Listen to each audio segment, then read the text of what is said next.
Welcome to another episode of Legion of Racers Racecast. Once again, Hong here, and I'll be your host for the show.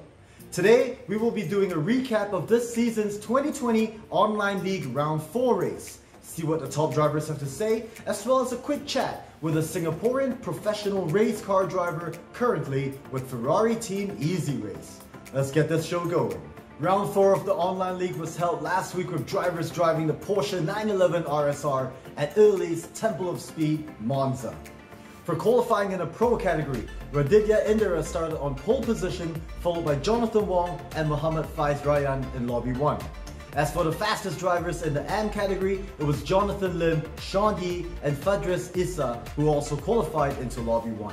After many battles, Jonathan Wong from Hong Kong once again took the win, making it 4 wins out of 4 races. Miguel San Mateo from the Philippines makes a podium debut in 2nd place, and taking the 3rd on that set was Muhammad Faiz Rayyan, rounding up the top 3 winners in the Pro category. Over in the AM category, Jonathan Lim from Singapore finished with another 8th position, putting him in 1st place for the AM category. Sean Yee, also from Singapore, took 9th in Lobby 1, putting him into 2nd spot. Lastly, Fadris Issa, a 16-year-old participant also from Singapore, took the 10th spot in Lobby 1, making him 3rd for the AM category. Let's take a closer look now at the top 5 moments from each lobby of Round 4.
If you've raced in Monza, either in real life or in a simulator, then you will know firsthand how tricky and challenging the chicanes are. Difficult as it is, it also showcases the immense skill and talent some of the competitors have, balancing their braking and throttling to make clean overtakes at perfectly timed situations. There were some truly great racing moments in all 4 lobbies. Let us now take a look at the top 3 results for both the Pro and AM categories, as well as the overall standings thus far. Finishing the race with precision and style, Jonathan Wong from Hong Kong, followed by Miguel San Mateo from the Philippines in 2nd and Muhammad Faiz Rayyan from Indonesia in 3rd. Here in the overall standings, we see Jonathan Wong pulling away from the rest with a staggering 500 points to his name. While there are still 2 more races to go, it is too early to predict his win, with the entire Indonesian contingent hunting closely behind. Over to the AM category, we have a full Singaporean podium marking the top 3 spots from the recent race, with Jonathan Lim in 1st, Sean Yee in 2nd, and Fadris Issa in 3rd. With those wins, we see the gaps slowly narrowing up, but Rezaki Madrova is still currently in 1st position overall, and Sean Yee a mere 7 points behind. Finally, a look at the total scores on the E-Nations Cup. And the excitement here is really starting to build up, especially so for the 2nd, 3rd and 4th spots. Just look at how close the Philippines, Thailand and Singapore are against each other. There is little doubt that this season will only get more exciting. Alright, next up, let's hear what some of the drivers have to say about their race, and right after that, a quick chat with Sean Hudspeth, a professional race car driver from Singapore. Hello, I'm Miguel San Mateo, also known as Alpha Cypher 1.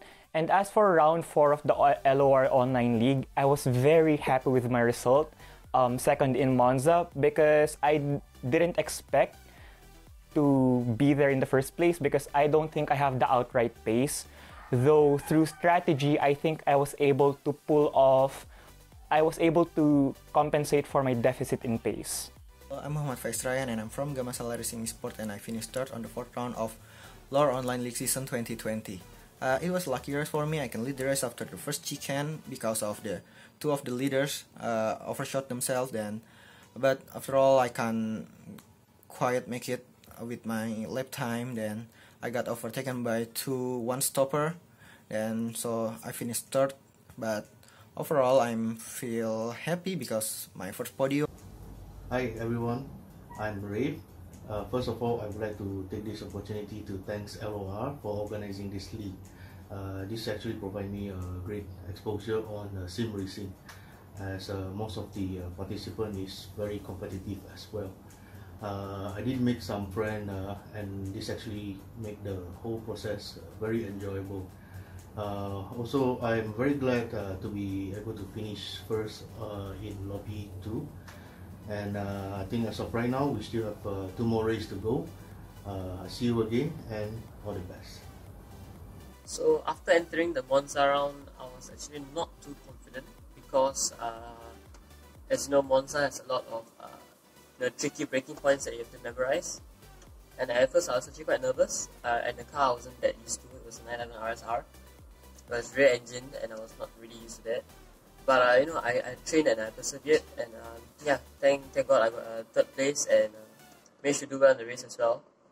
And even though I hit some rough patches, I crashed into Ace Rio and I crashed off the circuit. I fought back, and my strategy was quite well done, and I'm grateful to have received a third in the Monza round of the LOR League.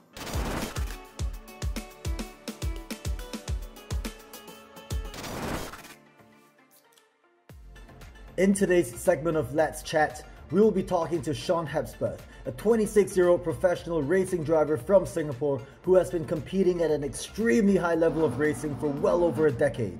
His childhood passion for motorsports inspired him to start his racing career at a very young age in karting. Sean is currently competing in both the Sprint and Endurance Championships for the 2020 Italian GT with Ferrari Team Easy Race. On top of all that, he is also a certified Ferrari instructor. Hi everyone, my name is Sean Hudspeth. I'm a professional racing driver.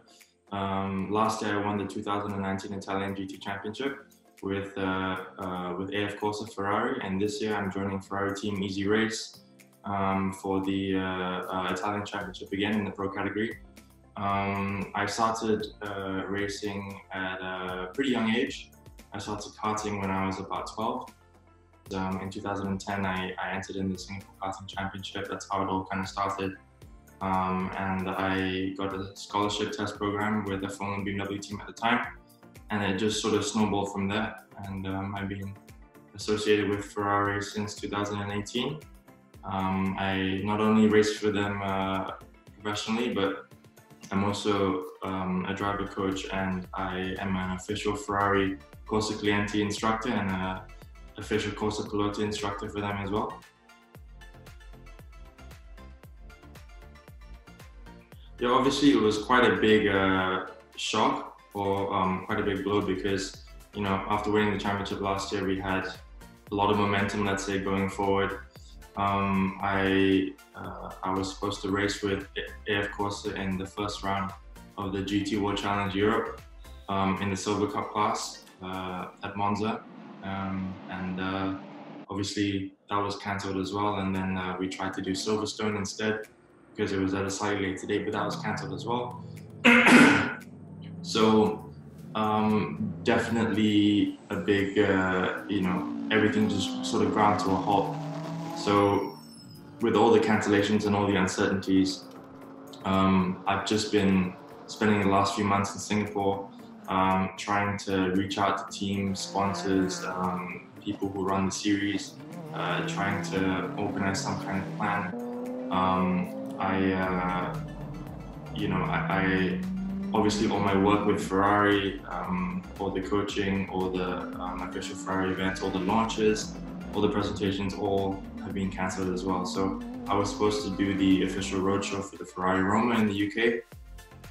Everything was cancelled as well. So, I completely empathize with all the other racing drivers out there. I haven't received a paycheck since December last year. So, it's very, very uncertain times, but, the Italian GT Championship this year has just been confirmed and approved by the Italian government. So it looks like it's going to go ahead in July. So testing starts in the middle of June. And, I think hopefully it should be quite easy to control everything. Obviously there won't be any fans at the races. Everything will be, everything will be within one country.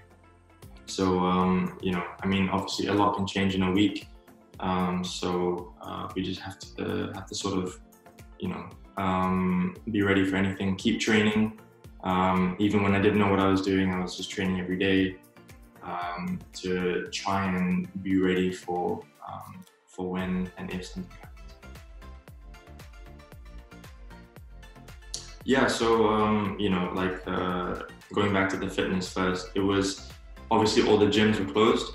So it was a little bit, I had to sort of change my workout routine a little bit, sort of adapt to training without certain equipment that you would get in the gym.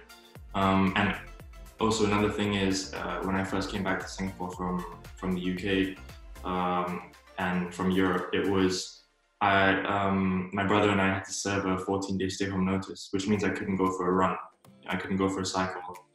So I had to sort of, do a lot of static cardio to try and stay fit. With the sim racing, I managed to get a simulator set up at home.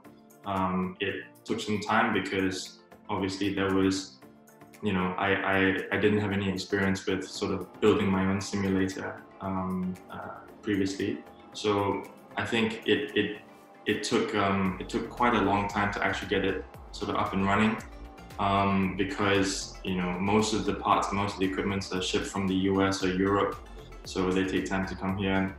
Some of the parts don't ship directly to Singapore, so you have to sort of go through a gateway in another country, and then so it just takes some time.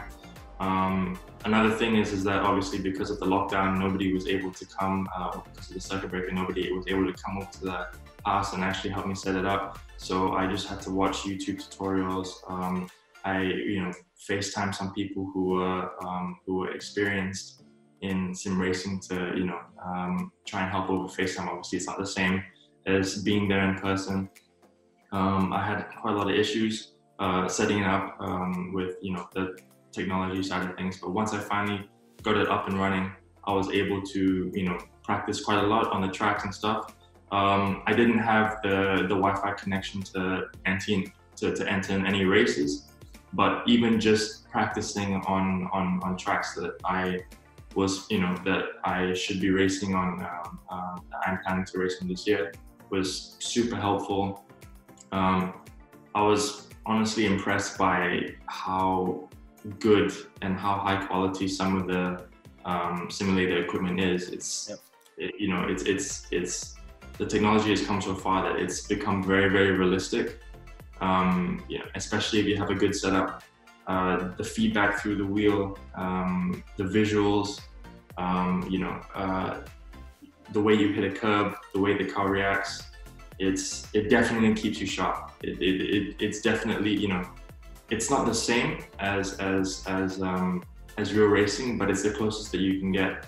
I like to kind of describe it as, training for a marathon on a treadmill instead of running outside. It's not the same thing, but at the end of the day, it's still running. So I was able to get some good training in there. That's all for this episode of Racecast. Round 5 of this season's Legion of Racers Online League will see the competitors battle it out on the 21st of August 2020 in Spa-Francorchamps. As always, race on, stay safe.